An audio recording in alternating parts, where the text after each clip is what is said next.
Why do giraffes have long necks? Ever wonder why giraffes have such long necks?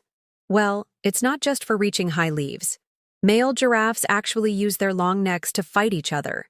They swing their necks like a hammer to knock their opponent down in battles called necking.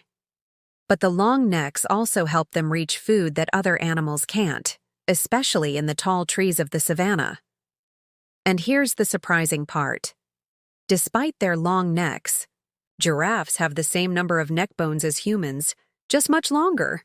Isn't that wild? Let me know what you think in the comments.